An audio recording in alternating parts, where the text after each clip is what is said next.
You got the Lars Larson Show. The Lars Larson Show. Come back to the Lars Larson Show, and welcome back to the Radio Northwest Network. It's a pleasure to be with you, and I'm glad to take your phone calls and your emails. You know, for a long time, I was a reporter, and one of my specialties was covering what we called courts and cops. That means I sat on a lot of trials, went to a lot of arraignments, and then I would inevitably I'd get people who'd say, Lars, is that judge a good judge? And I say, well, it's really hard to say.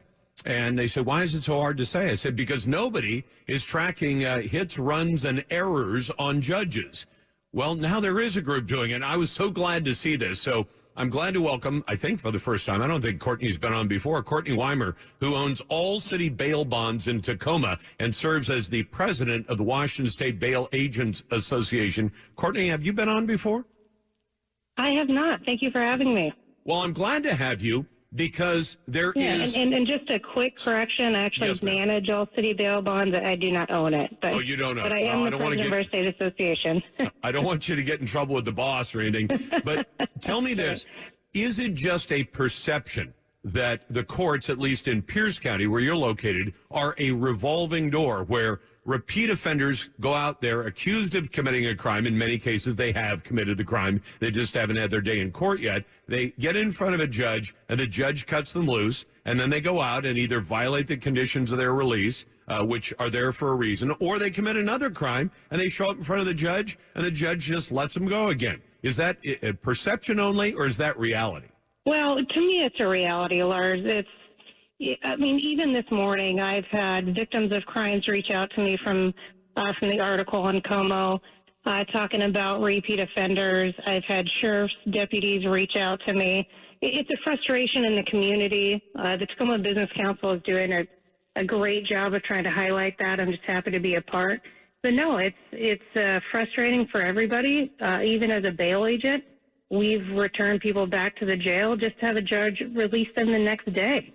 And it's pretty ridiculous to me that if somebody's not going to follow through on bond or on pretrial services, why are you continuing to give them so many options and so many chances, but nobody's holding anybody accountable for it? It's also the judge sending a message to the criminals, isn't it? Mm-hmm. Oh, absolutely. I have sat in felony arraignments and just watched people laugh because they know that their buddy's getting out time and time again. I've seen 18 violations of pretrial services and not even a review hearing set. So where's the accountability? So what is the Tacoma Business Council and your group plan to do to at least get the information in front of the public? What are you going to track?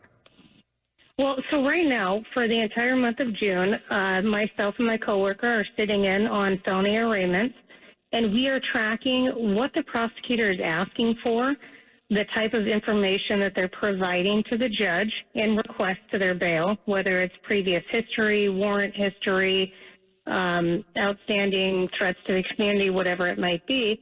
And then we're tracking what the judge does, whether it's released to pretrial services, electrical monitoring, bond, or just a straight PR release. And then throughout the month of June, we're going to track this, and every couple of weeks we're going to check it and see, did they attend their court dates or did they violate pretrial services? At some point, will people be able to go, say, online and see this is a let-them-go judge? That's the goal. The entire goal, I believe, of the Tacoma Business Council, I can speak to what I know, is to hold these judges accountable, call them out, and let the voters know. Some of these judges are appointed, but a lot of them are not. And one of the things I've heard throughout the community quite a bit is that really people have no idea who these judges are or any track record. So my goal is to compile this into a relatable report that people can understand and put it out there. It's interesting, Courtney. Can I suggest a place to look at? There's a website for Chicago, and I think it's called Hey Jackass, which is a weird name, but it does get people's attention. You can go on there because they have so many shootings there. It breaks down all the data about the shootings, and it says and literally down to how many were shot in the butt. I mean, stuff like that. But and a lot of this, I mean, this is people, real human beings who've been shot. But it gives you a level of details and percentages and everything else in a really user-friendly way. So you can kind of say, well, okay, we heard that there were 60 people shot this last weekend. How many went to the hospital? How many died? And all those things. And so that's not to make light of it, but the way they presented it really, brings it to life in front of you so you can look at it. And I'm wondering if we had the same kind of thing, not just for elections, but is there some chance that if a judge starts getting called out publicly as this guy keeps letting people go that any sensible person would keep locked up, that maybe the judges won't have to wait for the next election. They'll actually change their tune. Yeah, I mean, that would be absolutely great. I'm definitely open to it. I've already got some calls from some national organizations today wanting to help. And that's really the goal, is just to get the information out there. And I was worried about the perception of it coming from a bail bondsman.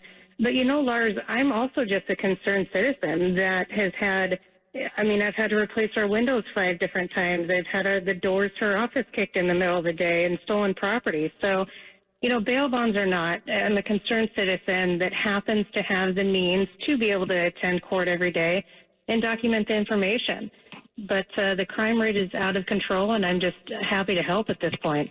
Well, Courtney, I think you've got the best defense in this case, because aren't runaway defendants good for bail bond, good for the business? Because then you haul them back and you get the bail back. But, I don't know if it's good for bounty hunters or not. I mean, you lose your bail if the person runs away and can't be found. But the more of this stuff that's going on, to some extent, you can say, look, this is about my business. And we have bail bonds to make sure people actually show up. Well, and it's about victims. Unless somebody completes the court process, how can victims feel like anything was done? When somebody calls 911 right now, they're assuming that this person's going to, charges are going to get filed and the court process is going to be completed and people are going to be held accountable. And that's just not what's happening. The police do not have time to go after all these warrants and these violations. And that's something that we do at no cost to taxpayer money. And we hold people accountable. So therefore, victims do have a voice and they complete the process and feel like something is being done. Do you have a site yet where people can go and look at the results as you start to put them up? I do not yet. I actually just did my first check today because there's usually a couple-week gap in between when somebody has their arraignment and then when they're actually expected to attend court. And then it just takes a while for the administration process to catch up with everything. So I just did my first check today. I do not have a site yet.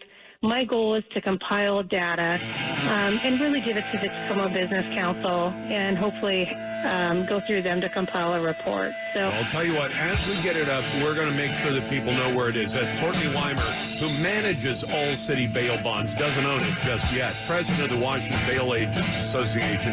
Back in a moment. You've got the Lars.